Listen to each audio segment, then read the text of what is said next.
நீங்கள் இப்போ பார்த்துட்டு இருக்கிறது மிஸ்ட்ரி இன்ஃபோ தமிழ். இந்த வீடியோவை நீங்கள் ஃபுல்லாக ஸ்கிப் பண்ணாமல் பாருங்கள். இந்த வீடியோ உங்களுக்கு பிடிச்சிருந்துச்சுன்னா சப்ஸ்கிரைப் பண்ணிவிட்டு அந்த பெல் ஐக்கானையும் தட்டி விட்ருங்க. ரொம்ப பிடிச்சிருந்துச்சுன்னா லைக்கை பண்ணி விட்ருங்க.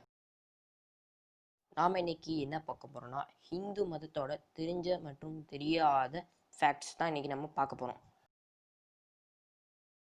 மொதல் விஷயம் என்னென்னு பார்த்தீங்கன்னா, வேர்ல்ட்ஸ் தேர்ட் லார்ஜஸ்ட் ரிலீஜன் ஹிந்துவை சொல்லியிருக்காங்க. அது எவ்வளோன்னு பார்த்தீங்கன்னா 15.1%. இன்னொரு முக்கியமான விஷயம் என்னதுன்னா 79.8% ஆஃப் ஹிந்துஸ் வந்து இந்தியாவில் தான் இருக்காங்க அப்படின்ட்டு இன்னொரு விஷயமும் சொல்லியிருக்காங்க. இன்னொரு முக்கியமான விஷயம் என்னதுன்னு பார்த்தீங்கன்னா, ஹிந்து ரிலீஜனுக்கு ஒரு தனிப்பட்ட ஃபவுண்டர், அதாவது நிறுவனர் இல்லை, இந்த ரிலீஜியனுக்கு ஸ்பெசிஃபிக் ஃபவுண்டர் இவர் தான் அப்படின்னு சொல்கிற அளவுக்கு எந்த ஹிஸ்ட்ரியிலையும் எழுதப்படலை அப்படின்னு சொல்லியிருக்காங்க. மூணாவது விஷயம் பார்த்தீங்கன்னா, மொத்தம் ஹிந்துனிசத்தில் 33 மில்லியன் கடவுள் இருக்காங்க.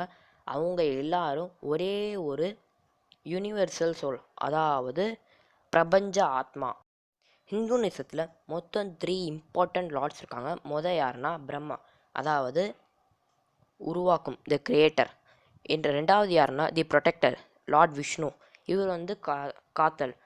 மூணாவது யாருன்னு பார்த்தீங்கன்னா லார்ட் சிவா, இவங்க வந்து நாலாவது விஷயம் என்னன்னு பார்த்தீங்கன்னா, ஹிந்து மதத்தில் ஒரு நம்பிக்கை இருக்குது. அது என்னன்னு பார்த்தீங்கன்னா, நம்ம இறந்த பிறகு நமக்கு மறுபிறவி இருக்குது.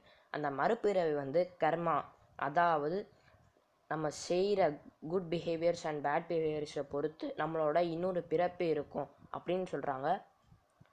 ஒருத்தவங்களோட கர்மா ரொம்ப நல்லா இருந்துச்சுன்னு வச்சுக்கோங்களேன், அவங்க வந்து டைரெக்டாக மோக்ஷா, அதாவது அவங்க மறுபிறப்பு சுழற்சி நின்று அவங்க ஒரு முழுமையான ஆத்மாவாக மாறிடுவாங்க அப்படின்னு சொல்கிறாங்க. இந்த வீடியோ உங்களுக்கு பிடிச்சிருந்துச்சுன்னா சப்ஸ்கிரைப் பண்ணிட்டு லைக் பட்டன் தட்டி விடுங்க. உங்களுக்கு ரொம்ப பிடிச்சிச்சுன்னா ஷேர் பண்ணி விடுங்க.